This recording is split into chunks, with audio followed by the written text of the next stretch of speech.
हुकुम, एक बार उससे मिल लीजिए आप, शायद आपके लिए मददगार हो। सौमित्र जब अपने केबिन में आया तो हिम्मत सिंह ने आकर कहा। सौमित्र मजूमदार की तरह हिम्मत सिंह भी इस कंपनी में काम करने वाला एक मुलाजिम था। फर्क सिर्फ इतना था कि हिम्मत सिंह राजस्थान का ही रहने वाला था और सौमित्र मजूमदार बाहर से आया था। राजस्थान का होने के नाते उसे यहाँ की लोक कलाओं के बारे में मालूम था। कौन है वह? सौमित्र ने उत्सुकतावश पूछा। करीम खान हुकुम, उसने आत्मविश्वास से कहा। कौन करीम खान?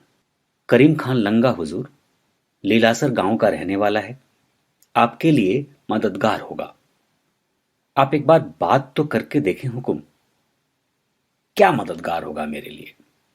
पिछली बार भी मैं तुम्हारी बात मानकर फंस ही गया था। यह तो गनीमत रही कि चेयरमैन ने महफिल में वो शो देखा ही नहीं, लोगों से बातचीत करने में ही मशगूल रहे, नहीं तो मेरी तो छुट्टी ही हो जाती। सौमित्र ने झुंझलाकर कहा। इस कंपनी के चेयरमैन थे विश्ववीर भसीन। पिछले साल वे बाड़मेर में आए थे। रात्रि भोज के मौके पर रखी गई महफिल में कठपुतली का शो रखा था। उस समय तो विश्ववीर भसीन के पास इतना टाइम नहीं था कि वे कठपुतली के शो को देख सके, पर यदि हुकुम चेयरमैन साहब कठपुतली का शो देख लेते तो आपकी किस्मत ही बदल जाती। अब इस बार करीम खान ऐसा समा बांधेगा कि चेयरमैन साहब देखते ही रह जाएंगे। आप एक बार इससे बात तो कर लीजिए, एकदम नई चीज पेश करेगा यह। अच्छा बुलाओ, बात करके देखते हैं। कुछ ही पलों में एक आदमी सौमित्र के केबिन का दरवाजा आधा खोलकर झांकने लगा।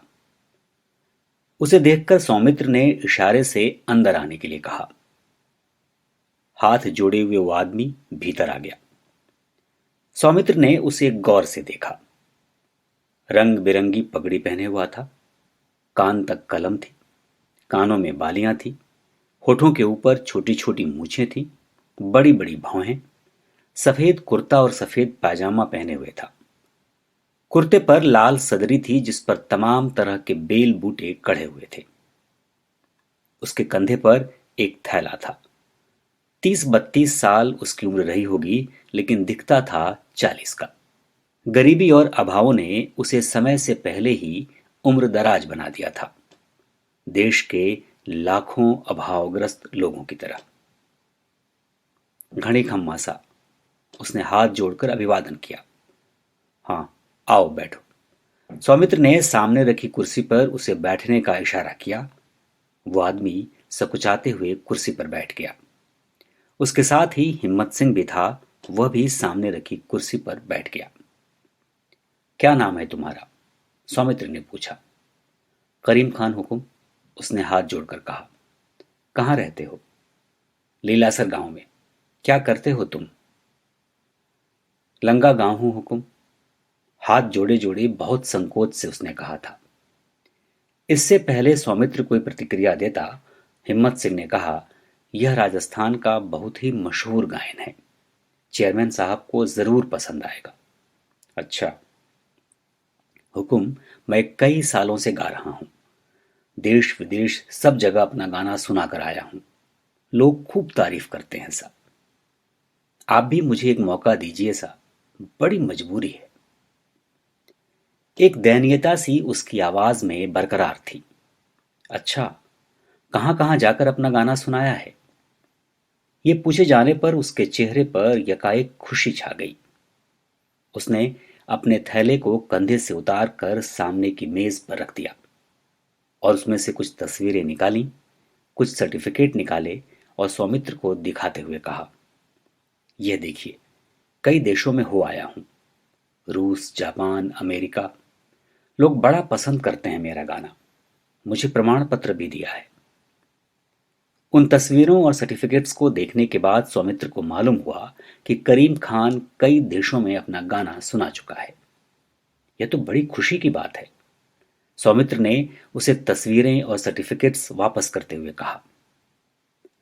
करीम खान ने अपनी तस्वीरें सौमित्र से लेकर बड़े ही एहतियात से वापस अपने थैले में रख ली और कहा, साहब, हम लोग संगीत की पूजा करते हैं। हमारी आवाज ही हमारी पहचान है। देश और विदेश के मेहमानों को दीवाना बना देती है, पर हम लोग साहब दर दर को भटकने को मजबूर हैं। हम देश विदेश में अपना गाना सुनाने तो जाते हैं, पर हमारे घर पर छत नहीं है। बस आपकी कृपा हो जाए हुकुम। विदेशों में गाना सुनाने जाते हो तो पैसे तो खूब मिलते होंगे। हाँ, मिलते हैं हुकुम, पर हमें नहीं। बीच में एजेंट लोग सब खा जाते हैं। हमें तो रुपये में 4 आना भी नहीं मिले सा। पर आजकल तो हुकुम लोगों ने हमें बुलाना ही बंद कर दिया। क्यों बंद कर दिया? मालूम नहीं साहब। पता नहीं देश में अच्छे दिनों की कैसी हवाएं चल रही हैं। नमस्कार, मैं अनुरंजन झा बुक ट्यूब के इस नए एपिसोड के साथ एक बार फिर हाजिर हूं। आज मेरे हाथ में एक कहानी संग्रह है जिसके रचयिता हैं हरिवंश राय। इस संग्रह का नाम है महफिल और इसे प्रकाशित किया है अंतिका प्रकाशन ने। 128 पेजों की इस किताब की कीमत है 300 रुपये, जो छूट के साथ अमेजन फ्लिपकार्ट पर उपलब्ध है। इस किताब में हरिवंश राय की 12 कहानियां हैं। आप जिस कहानी का अंश सुन रहे हैं उसका भी नाम महफिल ही है। आइए सुनते हैं उसका एक और अंश।